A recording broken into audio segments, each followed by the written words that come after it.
Canva is an amazing tool, but it's also very good at accidentally letting you make things look terrible. In this video, I'm walking you through the most common mistakes that Canva beginners make, and more importantly, showing you how to fix them. No design shaming, no overwhelm, just simple tweaks that make a real difference. Let's go over to my screen and take a look. The biggest mistake I see? Starting from a blank page. Blank pages feel very productive, but actually they slow you down and often lead to frustration. Templates exist for a reason. They're designed with spacing, balance, and a layout that you might like already sorted. To fix this, always start with a template. Choose your template by layout rather than color, because it's easy to customize later.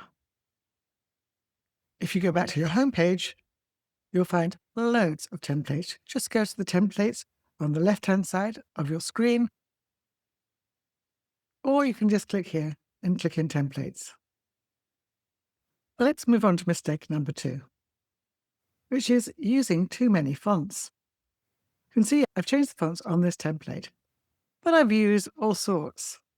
I've used this one, which is Barcelona. I've used this one, which is Feeling Passionate, which is one I do sometimes use for my headers.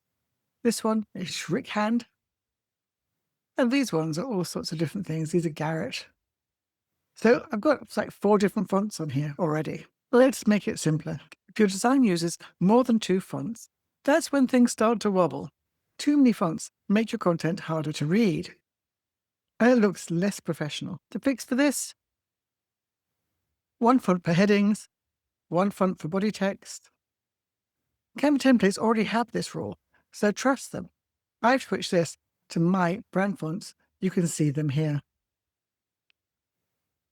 I've changed this one to Montserrat, and here I've got all the different thicknesses I can choose, and I went for semi-bold for a heading. And this one, I've used Century Gothic Bold. And because I have a brand kit, I can have all these fonts pre-selected. Although a brand kit is a pro or team feature, and I will put a link below so you can try pro or teams for free for 30 days, I've actually been able to upload this font, which is not one of the standard Canva ones, Century Gothic, and chosen the bold option. You can see I've got it as regular as well. Let's carry on. Let's move on to mistake 3 now.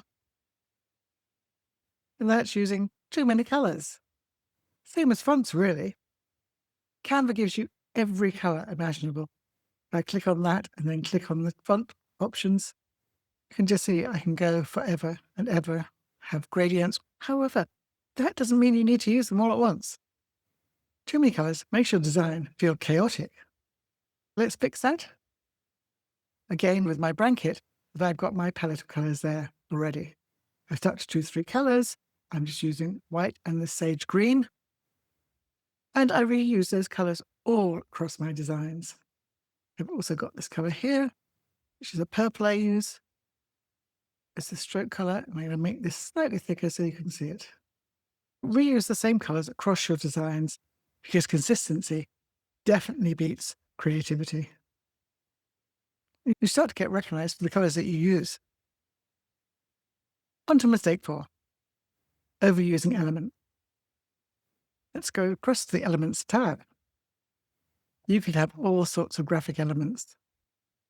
You can see Canva offers me magic recommendations. It's looked at healthier lifestyle and it's making some suggestions for me.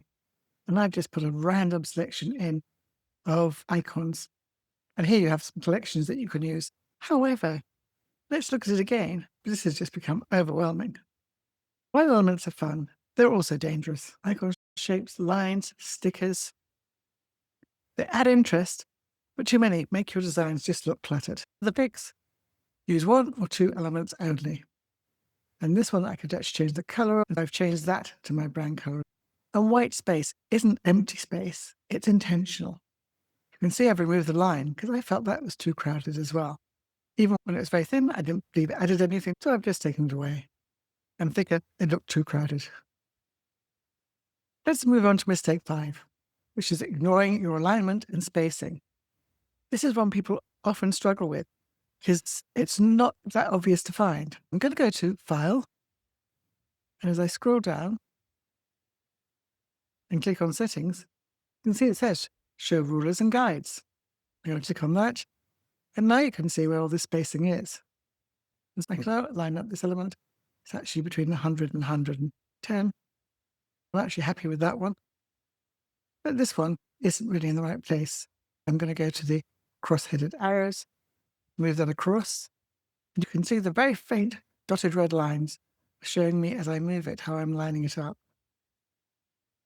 And then I'm just going to release it. And now that's in a much better place. That's one element of spacing. I'm going to look at another one, which I also find very useful, because I found that quite often the gap is too great on the spacing here. I'm going to go to this T with this double arrow, and that's Advanced Settings.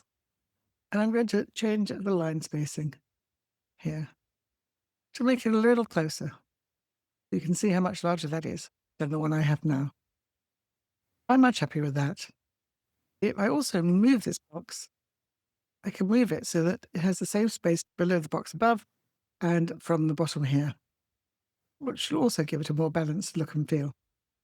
Your fix for this is to use guides and rulers, even out your spacing, and center your text properly.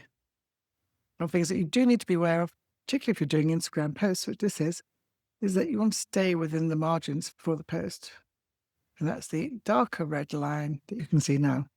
This text will show up on Instagram and not be missing on the side.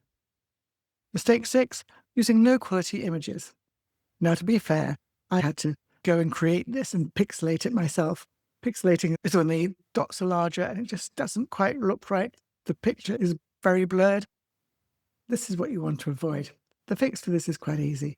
You can use Canva's built-in photos, avoid stretching images, less zooming, more clarity.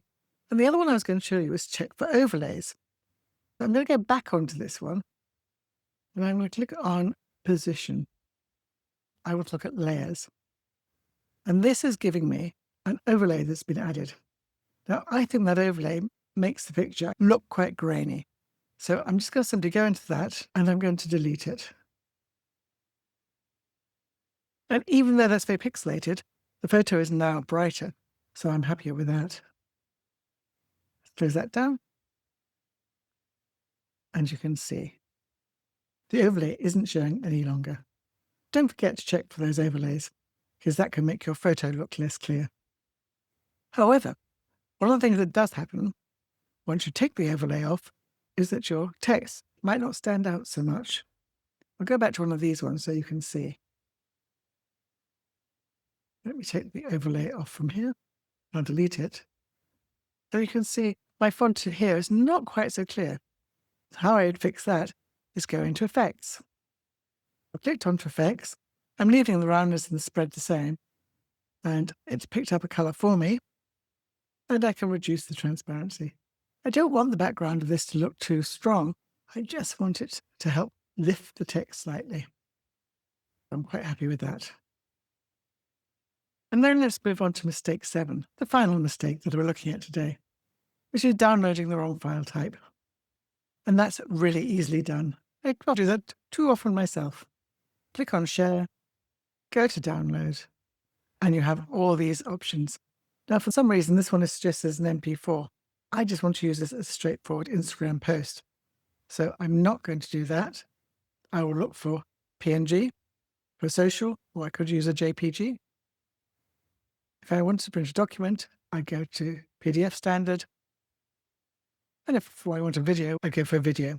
You need always to check this, because depending on the template you picked, Canva might be recommending something for you that you don't really want. The fix for that is a PNG for socials, PDF for documents, and MP4 for video. And if you do choose the wrong file type, when you go to upload it, it will look fuzzy again and have that pixelated look. The good news is that none of these mistakes mean you're bad at Canva. They just mean that you're learning. And now you know how to fix it. I hope that helped.